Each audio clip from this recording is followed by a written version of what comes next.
National Weather Service in San Diego has issued a required weekly test for the following areas in extreme southwestern California: Orange County, Riverside County, San Bernardino County, San Diego County, and the coastal waters from San Mateo Point to the Mexican border and out 60 nautical miles, including San Clemente Island.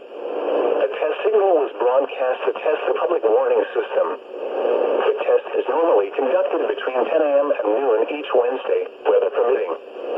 The signal was also used to test the activation and emergency readiness of the Skywire network of radio operators.